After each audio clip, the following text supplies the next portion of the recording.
Mais qu'est-ce qui se passe dans la tête des joueurs de tennis actuellement? Ils sont en train de péter un câble. Les mecs sont en train de littéralement péter un câble. Il n'y a pas d'autre mot. Encore la dernière fois, Benoît Paire, bon, il est spécialiste de la chose, on le sait, mais il casse encore toutes ses raquettes dans le vestiaire à Rio. Lors du dernier Grand Chelem, c'est Danil Medvedev qui s'en prend à l'arbitre comme s'il parlait à son fils et il lui dit des trucs, mais moi jamais j'accepterais ça. Et là, hier, qu'est-ce qui se passe? C'est Sacha Zverev qui explose sa raquette sur la chaise de l'arbitre. Non mais les gars, on va se calmer. Je ne sais pas si c'est le Covid ou si c'est autre chose qui vous fait perdre les neurones ou vous êtes en train de disjoncter total. Ça arrive qu'il y ait des mauvaises décisions. C'est comme dans tous les sports. Ça arrive que vous perdiez vos nerfs. Mais calmez-vous les gars. Mais calmez-vous. Et vous êtes devenus fous. Le mec, il a explosé sa raquette sur la chaise de l'arbitre, quoi. Non, mais attendez. Ouais, il va se faire, mais arraché par l'ATP. Ça, c'est une certitude. Déjà, exclusion du tournoi d'Acapulco. Le match se déroulait en double. C'était une dinguerie ce qui s'est passé sur le court. Je vous laisse quelques images en même temps que je les commente. Mais regardez comment il insulte l'arbitre. Donc là, premièrement, il lui met déjà un avertissement pour son langage, ce qui est tout à fait normal. Et en plus de ça, ils perdent le match en double. Et là, se produit l'irréparable. Mais regardez-moi ça. Il explose complètement sa raquette sur la chaise de l'arbitre. Mais encore un peu, il le frappe avec. C'est ça qui est complètement fou. Non, le mec a complètement pété un câble. On se souvient de Djokovic qui s'était aussi fait exclure de l'Open d'Australie pour avoir jeté une balle sur une des ramasseuses.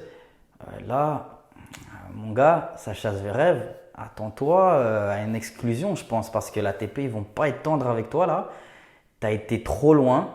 Alors, je veux bien que parfois vous pouvez perdre vos nerfs et que vous pouvez péter des câbles et que vous n'êtes pas d'accord avec la décision de l'arbitre. Je suis le premier à le comprendre. J'ai été aussi nerveux sur les terrains que vous. Mais non, pas à ce niveau-là. Sacha, tu n'as pas le droit de faire ça à ce niveau-là. Surtout pas toi, tu vois. Tu es un exemple aujourd'hui dans la génération tennis. Tu n'as pas le droit de le faire. Et malheureusement, je pense que l'ATP va vraiment lui mettre une grosse sanction. On parle d'une sanction financière, bien évidemment. Mais bon, ça serait à moindre mesure pour lui.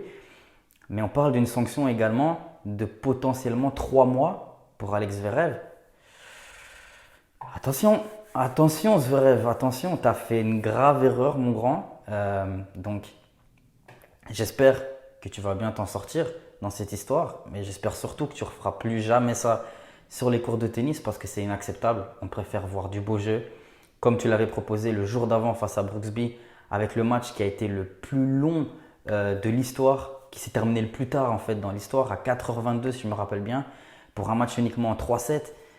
On préfère voir des images pareilles que toi en train de casser ta raquette comme ça et rendre complètement fou. Je suis désolé mais c'est inacceptable. Donc j'espère que cette histoire va bien se finir pour Zverev. En attendant, les tournois ATP sont en train de se dérouler. À Dubaï, il y a un vent, c'est incroyable. Encore une fois, un joueur s'était énervé à Dubaï, c'était Marin Cilic à son premier tour parce qu'il estimait que le parasol de l'arbitre le gênait à cause du vent. Les gars sont en train de péter un câble, quoi. Les gars sont en train de devenir complètement fous. Heureusement qu'il nous reste le taulier Rafael Nadal qui lui ne s'excite jamais. C'est ça qui fait de lui aussi ce joueur si spécial. C'est incroyable comment il arrive à garder ses nerfs et le transformer en fait. C'est ça qui est fort chez lui, c'est le transformer en ondes positives. Donc les gars, prenez exemple sur le dieu du tennis. Bon, Roger aussi, il est assez calme comme joueur, même si dans le passé, c'était un petit peu plus compliqué pour lui. Mais la nouvelle génération, calmez-vous. Ça ne sert à rien. On veut voir du beau tennis. Concentrez-vous sur votre jeu et essayez de tourner ça en ondes positives. Ok? Allez, en tout cas, Zverev, c'est chaud pour toi mon grand. Ce sera tout pour moi aujourd'hui. En tout cas, gardez vos raquettes safe. Les cassez pas. En plus, elles coûtent cher. C'est ça. Eux, elles sont données. Nous, ça nous coûte de l'argent si vous les cassez. Et si vous voulez rater aucun contenu de la chaîne et bénéficier de toutes les informations, tu sais ce qu'il te reste à faire. Mets un petit pouce, ça fait toujours plaisir. Et surtout, n'oublie pas de t'abonner et d'activer la cloche. Comme ça, tu rateras aucune notification et aucune vidéo.